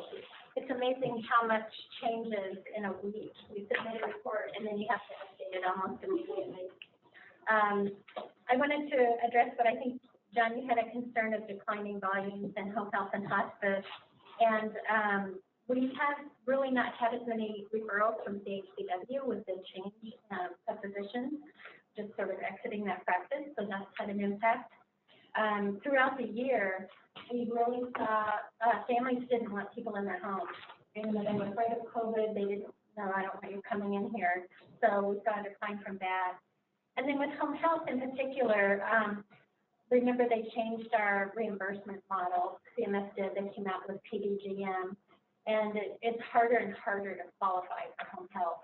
So actually, Dr. Martin and Kathy and Michelle and I, the leadership of Home Health and Hospice, we met this month to kind of look at our reasons not admitted. And we're trying to figure out, could we have possibly admitted these? I know Kathy's looking at each one on a one-by-one case, but trying to understand, was it just the way that the provider referred them over? Could we use a different diagnosis? We just wanted to take a deeper dive in that and see if we can start pulling people in instead of, it feels like we're trying to keep people out at this point. So, and then of course we have had, as Dr. Martin mentioned, we have a good average length of stay on the hospice patients at 88 days. That's awesome. But we do still have those referrals, and maybe it's COVID related too. People weren't seeking care, that they're in the hospital with suddenly identified by the hospital that they need hospice. Some of them die before they ever get on service and get discharged, or others have that very short, they're there for 12 hours or 24 hours and really not effective. So that's a really good point. A lot of, when we're getting a lot more referrals from hospitalists rather than primary care. Yeah. And I hadn't thought about it in those terms, but yeah, if they aren't coming to the office, if that decline isn't seen until they've declined to the point they hit the hospital, that is an elegant explanation for what we're seeing. So anyway, other things to update you on underneath the laboratory, July 16th is that bid opening, and I don't have a date yet or the bids are due. I don't have a date yet for the bid opening, but we do want to schedule that. And I heard that was the 16th from us. it is? Okay, well, maybe it is. They're due by 2, so maybe he's got something scheduled for later in that evening. Yeah, typically the contractors all stand outside the door at 2 o'clock. At 1:59, they bring them in, so that should be the opening. And we would want, boards to be there definitely, would like to, that would be great. And then we want to be able to hopefully declare the low bidder and approve that low bidder at the July 22nd. So KDA and Ron will go through the proposal from the apparent low bidder and make sure they're qualified and that they've answered everything, all their bonds are in place. And then they will have a resolution asking the board to accept that on the 22nd. And are we fairly confident we'll get multiple bids on this in today's economy and other things? Or we'll know? Don't know. It's such a, I mean, what time is it? Yeah. I think would be my answer. So. Somebody told me yesterday lumber prices are going down, so maybe. Maybe. Yeah. That's really good. We also, on Tuesday, we received a letter from the Board of Pharmacy that they had a complaint investigation and, our hearts all kind of stopped. What did we do? We found out on Wednesday, they sent us a letter with more detail. And what it was, our ordering system had automatically ordered, I think, 83 bottles of a controlled substance that contained 90 pills. So that flagged a potential diversion issue, and they held that order. Obviously, we didn't need that order. I'm glad they held it, but it did. We're not real sure why it happened, but it seems to be something in the software how it was automatically reordering. So we're still investigating that, but it was a relief to know that it was not a complaint. I think everybody was scratching their heads saying, "Oh my goodness, what did I do? Did I rude to a patient? I don't think I was rude," and the staff were pretty upset about it. But we are working with Linda Navarre and doing that investigation now. We have 21 days to respond back and tell them what happened. And we've been able to provide a lot of paperwork and can see where the error occurred. But it's concerning as to why did that happen. We want to know from the software why it happened. And I don't think I have anything else, but I will take any questions. On the supply shortages. So is that could be a problem? Yeah, it could be a problem. And I guess one good thing that we have found out, another update, is we do this survey every single day. A lot of us have to answer about 200 questions about our staffing and COVID and how much remdesivir do you have and what your supply shortages, and they've been putting the blood tubes down. And they actually looked at that, and the state said that they had 15,000 to give us. We haven't received them yet. So we're hoping that they're, not. Morgan's out on this list. So we are hopeful that we will get some more too. And how long would 15,000 last an organization of this size? I don't know. Days, weeks, months? Years. Years? I don't think it'll be years. Unfortunately, some of the tests are built into orders kind of automatically, so we're trying to be very careful to keep that out and take it out of the order if it's not really truly needed. We're being conservative, but it's previously it was a green top tube. Today it's the blue top tube. Tomorrow it may be another tube. And one of the contributing factors is that blue tops are used to monitor blood clotting, which is one of the things that goes sideways in COVID. Mm-hmm. So nationally, the demand for these tubes has gone through the roof. Yeah. So we do have some backup instruments that we can use for it, but not all of the required tests can be done on our backup instruments. Morgan thought they were about 2 weeks out. There was something we should have let them, so I think we're feeling a little better, but we don't have it here yet. they're kind of under strict control and they Yeah, any other questions for Ron? Thank you. Yeah, Carrie, hi. Hello, good evening. I have this in my report, but just wanted to just publicly say, just a thank you to the board for coming to the Gimbas at both workplace health and women's health. It's just been really fun to show you around, and the staff gets really nervous and they rehearse 1,000 times. You guys are an intimidating group, but then you come and you joke with them, and it just really helps them feel at ease and connected with you. So I just really appreciate that and expect more in the future. Yeah, that's good. I know that, I get a lot out of those. So Yeah. I'll be excited to do more of those. Oh, good. Yeah, thanks for setting those up. Absolutely. So, and other than that, do you have any questions for me on my report? You want to comment on the plexiglass paragraph? Yes, well, this was something you and I talked about, and you had witnessed a patient struggling to listen through the plexiglass. We thought we had a solution. We put speakers and microphones, like you're at an important, movie theater kind of transaction thing happening. And it just, it made it hard for people, even without hearing issues, it made it hard for people to hear. So we worked with infection control, Mandy's group, to just, how can we modify this so that people can hear? They have lifted it up off the counter. It's actually increased the airflow, so now people are sweating inside the tube, the encased plexiglass area. And it allows for the voice to travel a little bit. What we've also noted is that when you're coming in with a walker, usually you'll have your bag of meds. It gives you also a spot to put, things as well. But I just spoke with staff yesterday about this. They love it. They said they didn't realize that how hard of hearing they are until you have this and then a plexiglass. And so it helps patients satisfaction as well. Well, thanks for looking into that. That's great. Yeah. Good. And we're hoping to do that in a couple of other locations. We've gotten a little plexiglass crazy. What's your expectation that the plexiglass will outlive that? Oh, I don't know what the expectation is. I'm gonna side-eye Manuel. If she could look into her magic crystal ball. The scientific analysis of use of plexiglass is bringing in some doubt, the real value of it. Yeah. Oh, really? Yeah. Well, part of that is because what we've done with a lot of plexiglass is effectively trained people to walk around it. They do too, I know. Doing that, I'm like, oh, when I do it, I can't hear. It's the glare, I can't see your eyes. So guilty of that. Yeah. So I would, as we've added these specialists in the clinics, the care model was specifically called out in the strategic plan in 2018. There's a ton of work on that.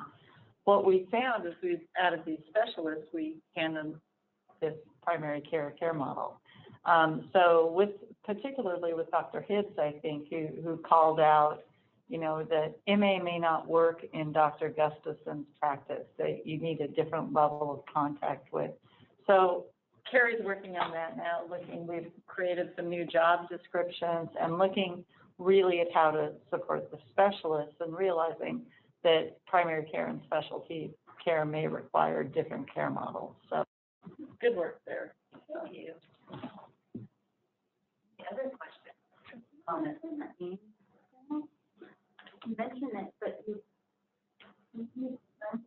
Oh, yes, the AIMS grant. So we actually did learn, I had submitted this before, so thank you, Sandy. We actually have been awarded the AIMS grant for family medicine Ellsberg. This is the same grant that Cleellum. So you saw Oren a couple months ago, gave a presentation. That's the same model that we're hoping to create here. And so we were granted the grant. Yeah, congrats. That's the same amount as up there? Yeah, and that was, just a nod to Angela Bennett, our clinic manager, who, anytime you would pause in her office for more than 5 minutes, she would give the whole presentation because she rehearsed it for about 6 weeks beforehand. And Dr. Merrill Steckel, who's our physician champion with this, and then Orrin O'Connell as well, who just helped guided them to make sure here's some of the things that they really like to hear, and also here's the things that are really going to impact your staff, and start talking to them. So we've been able to start chatting with frontline staff about this. And that's something is prior, when we had behavioral health and family medicine before, is we just co-located it. And it was, oh, that's that clinic, that goes over on that waiting room. And that's not what this is about. This is really about integrating it, so we're really excited. Highlighting that. Anything else? Thank you. Thanks, Carrie. Medical staff, Dr. O'Brien. Yeah, we have just 6 reappointments this month, 5 of which are on rad, and none of which whom have any issues, and have been noticed. And then we have Teresa Beckett up for reappointment, Women's Health, allied health practitioner. I think you have the list, so I don't think I need to read these. Could I choose? Correct. Okay. We recommend that the board approve these reappointments. So I'd move to approve the reappointments. Thanks by John. Second by Matt. All in favor, say aye. Aye. Thank you. And then there's one other item, and that is just that we both to OEC committee and to NEC, we will add some words to the clinical privileging for family medicine doctors. Do you guys get an advance notice? Yeah. Yeah, with the red is to be added. And STABLE is a training system for training newborn resuscitation. So STABLE is an acronym in this case? Yes. Yeah. And we teach that here, right? Should we do stable training?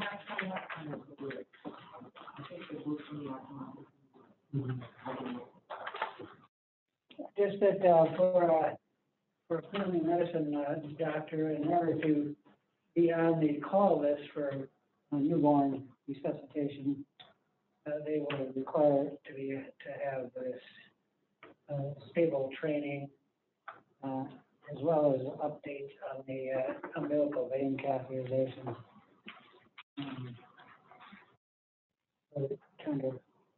It's just something that was to clarify. Those were approved by MEC. Yes. And we hold quarterly newborn resuscitation workshops here, or that's something that's going to be scheduled just? Yeah, very regular. Do you need a motion for this, or you just advise? No, I heard both things. Yes.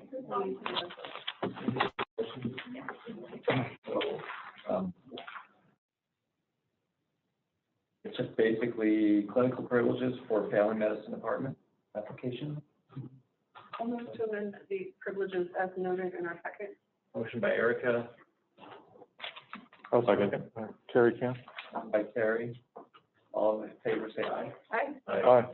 No. Okay, thank you. Cool. Thank you. Dr. Martin. You have my report. Since we're focusing on the theme of what's changed since this went to press. When I wrote this, I said it appeared we were on the backside of the fourth wave. We currently are seeing case rates locally and statewide that are the lowest we've seen since September. A lot of that is being attributed to vaccination. As of June 3rd, statewide, Based on transmission numbers, estimate was that about 47% of the state population was probably immune. Of the 47%, 33 was attributed to vaccination and 14 to prior infection. To Dr. O'Brien's earlier question.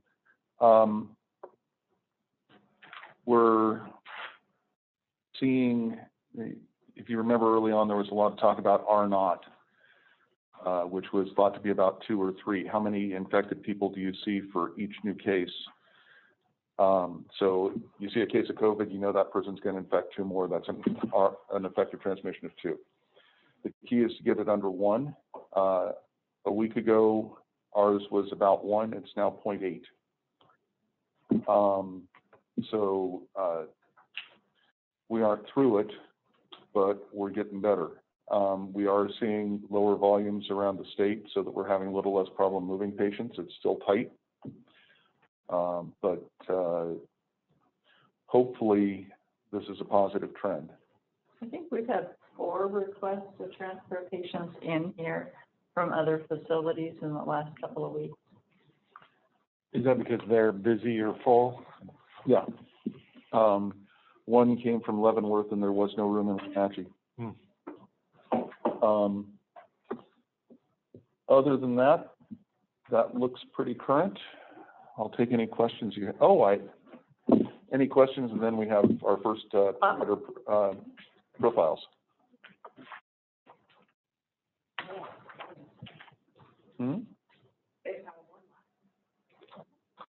Are we still doing the 2 I think we're doing?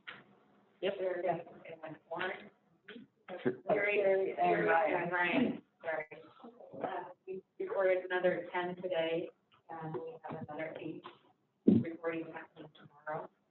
And for the health and hospice, we're taking this opportunity to also meet with some of the nurses from that program and hear directly from them and use that information outreach for.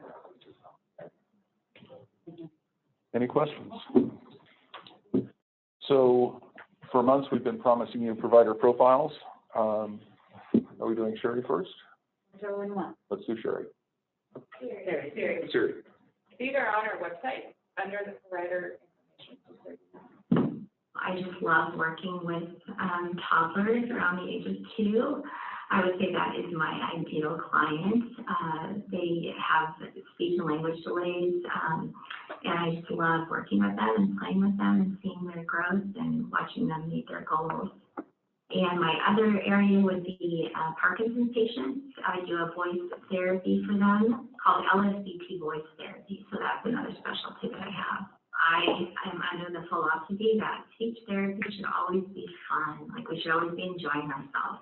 If it's a child, they'll come with toys, and they should expect that they're going to enjoy their session and that they're going to want to come back and see me again. They'll be excited to see me again.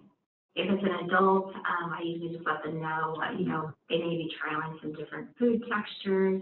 I might ask for their preferences or what they can and cannot tolerate, or allergies, things like that. So one of my former patients sees Siri on a regular basis and has found the what she calls the yelling therapy very useful because it lets her hold her own with her husband. So Ryan R. is our workplace health provider.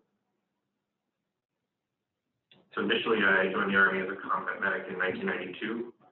I was deployed to Somalia initially and then did a tour in Haiti. And during that time as a combat medic, I not only assisted with vaccinations to orphans and starving children, but assisted in healthcare and delivery of food to starving children. Specifically, my passion in medicine is helping injured workers or anything occupationally related in healthcare. It's not always people that are injured at work, but it could be, hey, I'm trying to get a new job and I need medical clearance. I've been exposed to something at work. And so the medical investigation, I'm passionate about helping find a resolution of why you're injured, how we can get you better, but also back to work. If a patient comes into my practice, they can expect to be acknowledged. They can expect to be listened to. And they can expect to have any questions or answers dealt with. So I think the plan is 2 days a month. get caught up? We're trying. We have 18 that are getting videos. We're recording today and tomorrow, and we'll get those turned around. Yeah. Great. Thank you. Anything else, Dr. Martin? Simple. Well, I'm not sure if Vicki and Ron and Terry really mentioned how busy the department was exceptionally busy, and it's manifest in the outstanding financial month that KVH had. And I think if it's all right, I'd like to start on page 30, which is the page. And there's almost no negative variance, stat variances on here. There is one with deliveries. The variance on outpatient as a percent of total revenue actually is a good variance because it means our inpatient volumes were up. And then Rhonda has already addressed some of what we're seeing with hospice and home health, but just an outstanding month for patient volumes, some of the highest that we've seen in many instances, double-digit positive variances on the stats, and that is reflected in the financial report in the financial statement. I think I've asked this before, Scott, so sorry if I'm repeating myself, but all these surgery minutes and surgery procedures, is this partly the result of people putting off procedures? I don't think so. I think it's from new providers that we have. Okay. Yeah. So Is that, Dr. Brian, would you concur with that? Big surgeon, Dr. Longo, of course, the vascular surgeon, and the ENT surgeon with Brendan. the whole access thing. Access is what is leading to these outstanding financial results. All right, thank you. So if we can turn over to just page 32, which is the statement of operations and revenue expense, you can see a $3.2 million positive variance for the month. Year to date, almost $9 million positive variance. We're running over budget on expenses, as you would expect. They're volume related. So as Julie alluded to, at some point later in the year, we will probably be coming back for a budget resolution to approve additional expenses that were authorized to pay. But we had operating margin or operating income of 1.5 million, almost a 60% operating margin, a net income of 1.6 million for the month, and year-to-date operating income of 5.1 million, and year-to-date a positive variance of over 4.1 million, and then a net income of 5.3 million, and a positive variance of $4,061,000. So if you bounce back to page 31, which is the financial metrics, you see that we ticked up a little bit with our accounts receivable. In real dollars, it was quite a big number, but just because of the revenue, it only went up about a day. Payer mix continues to be good. Our cash position continues to improve. Our clinical people are making finance look really, really good right now. And we have some really bizarre conversations about it. It's like, really? Go back and look again. Go back and look one more time. It's just outstanding performance for KVH. And really, it's, the word access, Matt, is we're providing access, and that's it's being manifested in the results here financially. Questions about on page 30, yeah. on line 27, Do we anticipate that the telehealth visits will actually stop? No, there will be, Carrie, please. Yeah, no, I think what we found is it's shifted.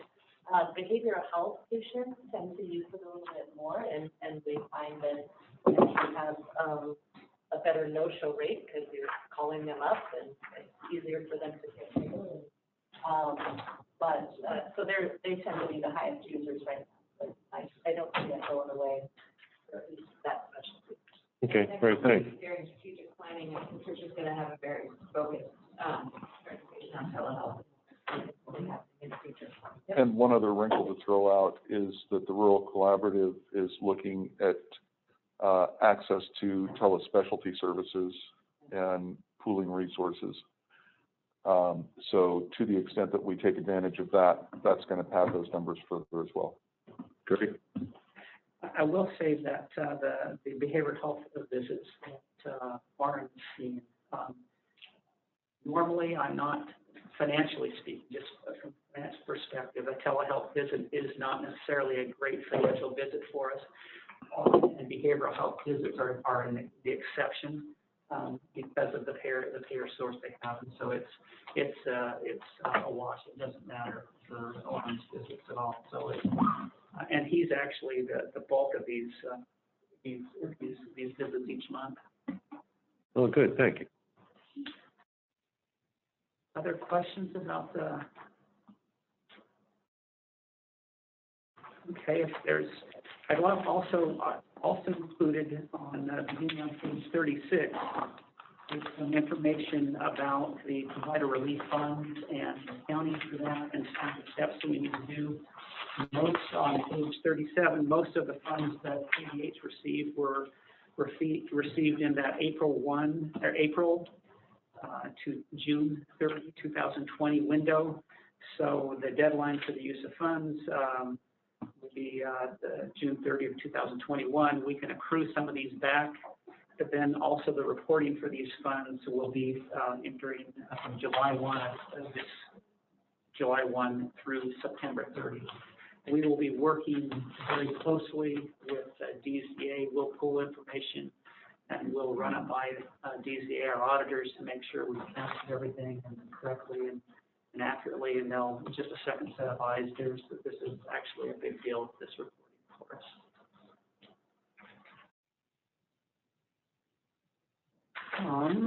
Questions about that? And Carrie's stole our thunder about some of the work Mitchell's been doing with grants, but that was okay. We have Mitchell's report begins on page 47 and moves on to page 48.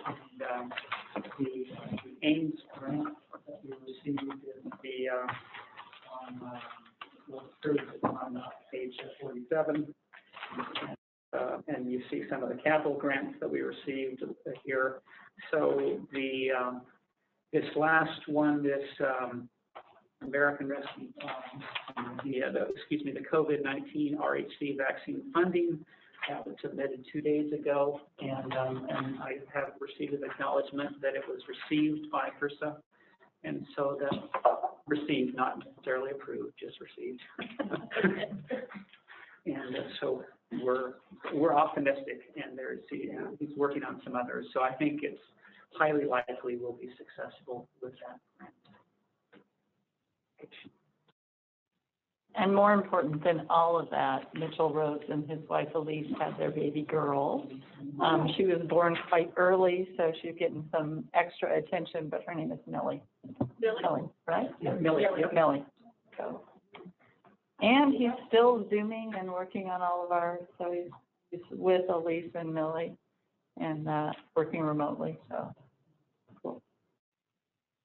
And then I have a capital request for Namatome, which Dr. Whitcomb Meyer will use for some of the breast cases that she is doing, and this is just a needed piece of equipment for her to do these cases. maybe you can explain specifically what this was. Oh, you can, okay. So in the old days, you would identify a sentinel lymph node, the lymph node that drains from the tumor, by injecting a radioisotope and use essentially a Geiger counter to scan for it. This is an instrument that accomplishes the same function without using any radiation. I really support this item because back in the day when I was here, we had issues with the radioisotope sometimes being shipped here. But we actually had some radioisotopes that were shipped here and they were mislabeled. And they were really concerned of whether we could use it or whether we would have to cancel the procedure and to do it again. So by having a device like this, we're going to be able to do a lot better job to our community when we're doing these things. So I totally support this item. Very important. Is that a motion? Yes, I move that we approve this. I'll second. Second by John, all in favor? Aye. All opposed? Thank you very much. Then I've got two other bits of information. One is to revenue cycle. Becky Erickson, who was our director of revenue cycle, has accepted a job at Skagit Valley Hospital in Mount Vernon. And so her last day was last Wednesday on the 16th. And so we are recruiting for a revenue cycle director. We have an interim individual that her name is Linda Ziegler, and I have worked with Linda. She's retired. She was revenue cycle director at Northwest Hospital and then Evergreen Hospital over in Kirkland, and she retired from there. And then her retirement didn't last long. She worked for about 4 years for me at Evergreen Monroe, and she's outstanding. And so she retired from there again, and then serial retire. Those aren't cut out for retirement. So I reached out to her, and she's going to work as an interim rev cycle director for about 6 months or so for us, and it gives us time to be very selective on who we hire and recruit. And so we have 3 internal candidates that have expressed interest in the position, and we have right now 2 external candidates also. So but with her on board, she lives in Edmonds. She's going to do a combination of on-site and remote work for us. But I will sleep. I'm going to be able to sleep during this time period, whereas it was. I was touch and go there for a while. It was touch and go for a while. So. What's the primary role of that position? Billing. Okay. Bringing resources into the organization. And then they have a staff that works with them on the billing. They lead the billing concerns? They have the staff of 24. But it is, I would say it's lifeblood of, we provide a lot of clinical care, but people just don't send in money if you don't send bills? And the caption. So it's a very key position for finance. And so I'll be able to sleep. Good. And lastly, I passed out some communications that other than notices about limiting where care could be provided, we have not received any communication at all from Pfizer about the termination letter that we sent in July, and then we actually extended that effective date of the contract termination till December 31 of 2021 this year. And the letter from their VP that we sent this to, acknowledging that, is a tab included in this. And so this is the first communication that we had from Kaiser, and it was basically an unsolicited renewal proposal. It did not address any of the reasons that led to our decision to end our relationship with Kaiser, which is their business model is to move as much specialty care over to their specialists in the west side and out of the community as they possibly can. And all of the notices that we receive basically are continuing to reemphasize that point that care should be provided over there. And that is fundamentally, our goal is to provide these patients the choice of having as much care here locally as possible.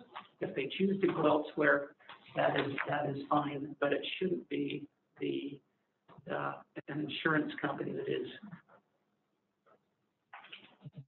driving those decisions. And so in the last page of this handout that I had, it says that KVH has determined the values by which KVH operates, KVH has determined the values which KVH operates are not compatible with Kaiser's and are not curable. There has been nothing in the communication from Kaiser that has remedied these issues that we have raised. So from my perspective, I think that John and Bob and the finance committee, we believe we're on the correct, appropriate path for our community to end the relationship with Kaiser at the end of this year. And you also noted that we spend a lot of effort trying to just appeal decisions and so forth, that they take up a lot of our time trying to be fair to our patients and get decisions reconsidered that are not favorable to our patients. Is that?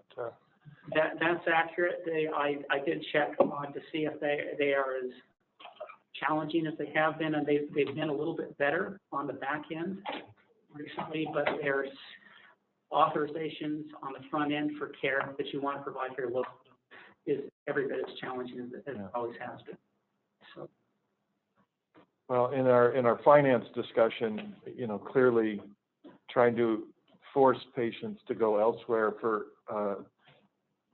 medical care we can provide very successfully here just goes against the whole theory and philosophy we have here. So coming out of finance, I certainly supported standing with Scott and basically, I don't know if we decide to ignore this communique or just, remind them this was not a negotiation tactic. We made our decision. You had your opportunities.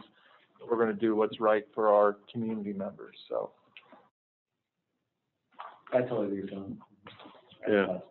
Yeah, I agree with that. That's a good letter, Scott. Thank you. And I will just mention that the Public Employee Benefit Board and the School Employee Benefit Board, because of this action, do believe that they're going to be able to have more plan offerings than Kittitas County. So they're negotiating rates with plans besides Kaiser.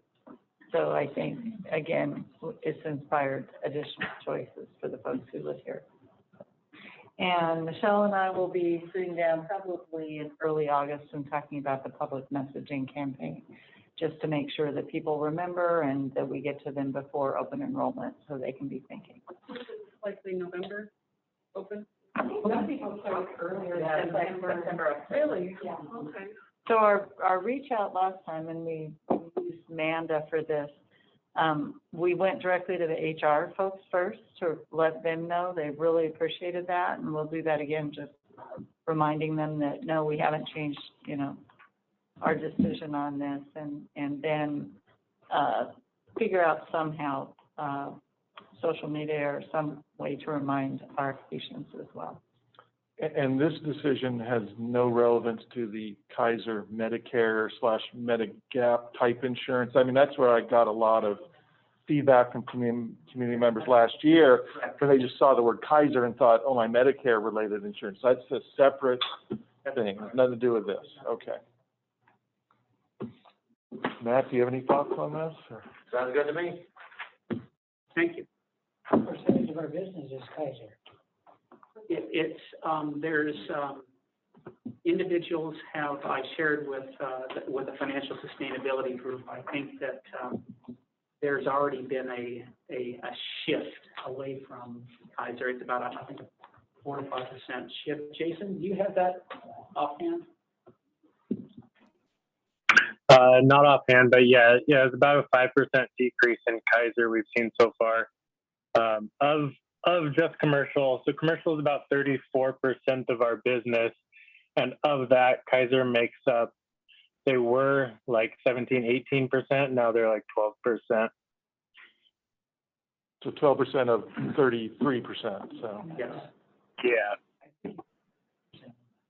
12% of the 40. Of the commercial payer. commercial payers, Yeah. of the commercial payers. Oh, yeah, it's not 12. So an eighth of 34. So roughly 4%. Yeah. Thank you.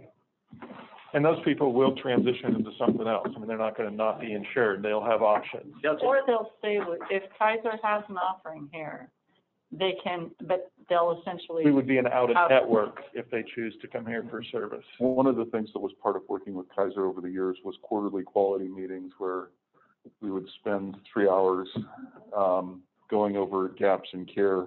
And I want to say the denominator was on the order of 1,700 patients. And At the high end. yeah, at the peak. So That was grouped out. What do you mean by that, the gaps in care? So Kaiser would analyze claims data and come back and say, here's your percentage of patients who should be getting mammograms that are getting mammograms.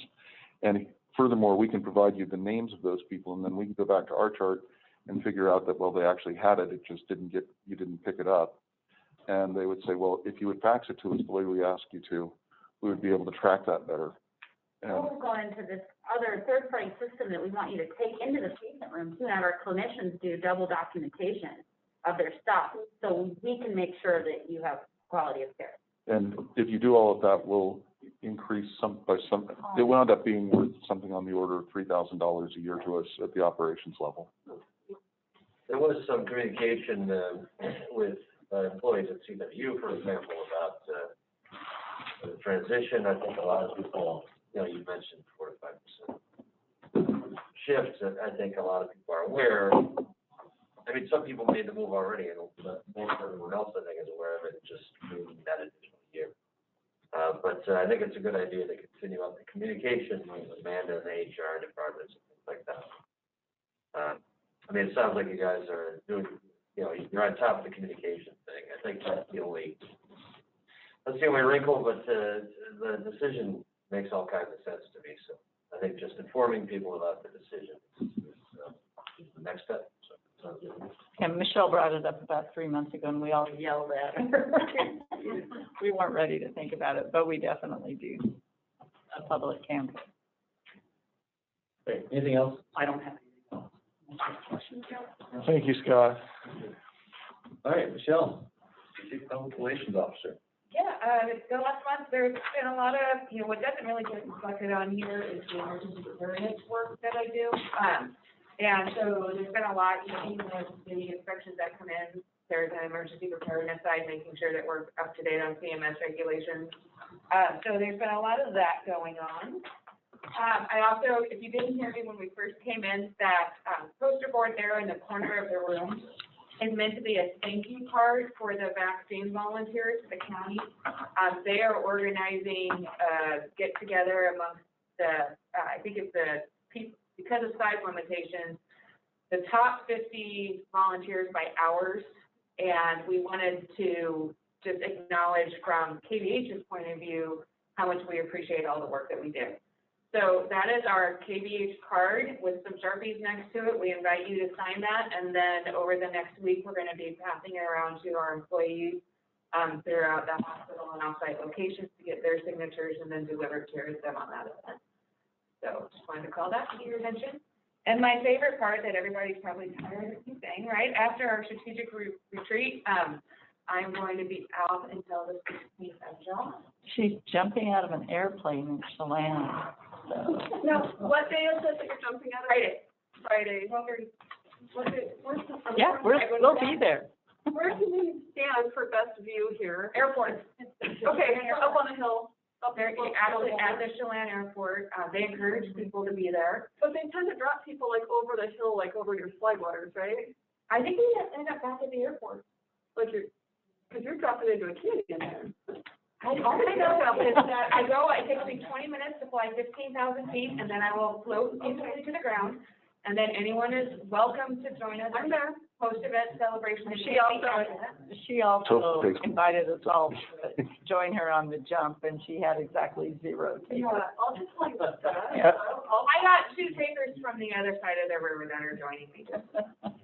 Have you talked to them about, because it's supposed to be extraordinarily hot, sometimes small planes can't take off when the temperature gets that. No, I'm serious, you don't have enough lift. So I have not heard about that, but I have reached out. I may have a friend that directs the paramedic program over in Chelan, and so he's on college.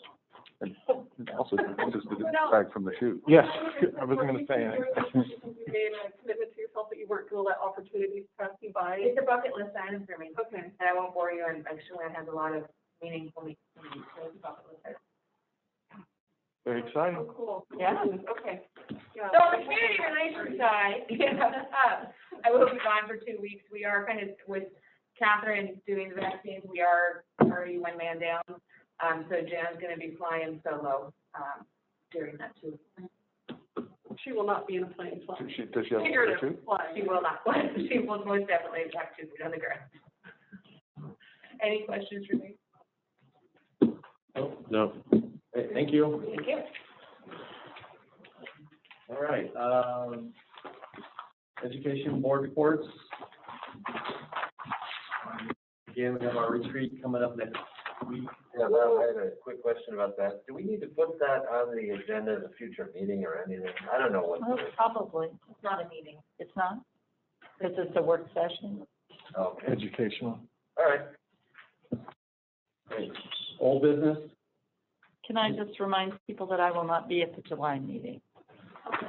You won't be at the July meeting? July. Oh, the July meeting? Yeah. Yeah, okay. Yeah. Any new business? We do have a 7-minute executive session. 7 minutes. We will take 7-minute break. Thank you, everybody, for being here. Thank you.